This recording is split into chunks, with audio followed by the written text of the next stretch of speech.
IPL season 18ರಲ್ಲಿ champion ಪಟ್ಟ ಅಲಂಕರಿಸಿರುವ RCB ತಂಡ ಮುಂದಿನ ಸೀಸನ್ಗೂ ಮುನ್ನ ಕೆಲ ಆಟಗಾರನ ಕೈ ಬಿಡುವುದು ಖಚಿತವಾಗಿದೆ. ಅದರಂತೆ ಆರ್ಸಿಬಿ ಫ್ರಾಂಚೈಸಿ ಮಿನಿ ಹರಾಜಿಗೂ ಮುನ್ನ ರಿಲೀಸ್ ಮಾಡುವ ಆಟಗಾರರು ಯಾರೆಂದು ನೋಡುವುದಾದ್ರೆ ಲಿಯಾಮ್ ಲಿವಿಂಗ್ಸ್ಟನ್. ಈ ಬಾರಿಯ ಐಪಿಎಲ್ ಅಲ್ಲಿ ಆರ್ಸಿಬಿ ಪರ ಆಲ್ರೌಂಡರ್ ಆಗಿ ಕಾಣಿಸಿಕೊಂಡ ಲಿಯಾಮ್ ಲಿವಿಂಗ್ಸ್ಟನ್ ಅವರನ್ನ ಮುಂದಿನ ಸೀಸನ್ಗೆ ತಂಡದಲ್ಲಿ ಉಳಿಸಿಕೊಳ್ಳುವುದು ಡೌಟ್. ಏಕೆಂದ್ರೆ 10 ಪಂದ್ಯಗಳಲ್ಲಿ ಕಣಕ್ಕಿಳಿದಿರುವ ಲಿವಿಂಗ್ಸ್ಟನ್ ಈ ಬಾರಿ ಕಲೆ ಹಾಕಿರುವುದು ಕೇವಲ 154 ರನ್ ಮಾತ್ರ.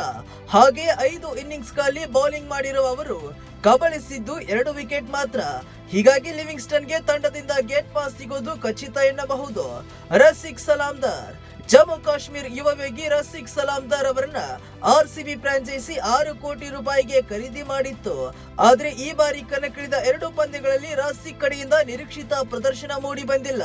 ಅಲ್ಲದೆ ಕೇವಲ 1 ವಿಕೆಟ್ ಮಾತ್ರ ಕಬಳಿಸಿದ್ದಾರೆ.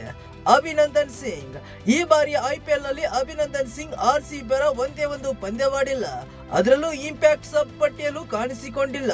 ಹೀಗಾಗಿ ಮುಂಬರುವ ಸೀಸನ್ಗಾಗಿ ಅಭಿನಂದನ್ ಅವರನ್ನ ರಾಯಲ್ ಚಾಲೆಂಜರ್ಸ್ ಬೆಂಗಳೂರು ಫ್ರಾಂಚೈಸಿ ಉಳಿಸಿಕೊಳ್ಳುವ ಸಾಧ್ಯತೆ ಇಲ್ಲ.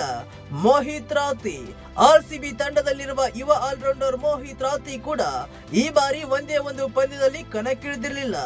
ಅತ್ತ ಇಂಪ್ಯಾಕ್ಟ್ ಸಬ್ ಪಟ್ಟಿಯಲ್ಲೂ ಮೋಹಿತ್ಗೆ ಸ್ಥಾನ ಲಭಿಸಿಲ್ಲ. ಹೀಗಾಗಿ ಅವರನ್ನು ಕೂಡ ತಂಡದಿಂದ ಬಿಡುವ ಸಾಧ್ಯತೆ ಇದೆ.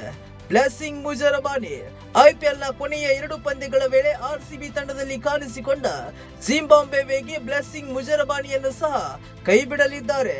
ಏಕೆಂದರೆ ಮುಜರಬಾನಿ ಅವರನ್ನ ತಾತ್ಕಾಲಿಕ ಬದಲಿ ಆಟಗಾರನಾಗಿ ಆಯ್ಕೆ ಮಾಡಲಾಗಿದೆ.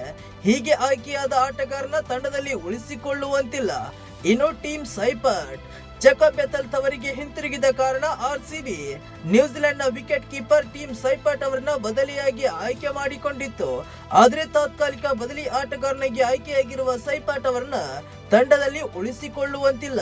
ಹೀಗೆ ಈ 6 ಆಟಗಾರನ ಕೈಬಿಟ್ಟು ರಾಯಲ್ ಚಾಲೆಂಜರ್ಸ್ ಬೆಂಗಳೂರು ಫ್ರಾಂಚೈಸಿ ಬಹುತೇಕ ಆಟಗಾರನ ಉಳಿಸಿಕೊಳ್ಳುವ ಸಾಧ್ಯತೆ ಹೆಚ್ಚಿದೆ.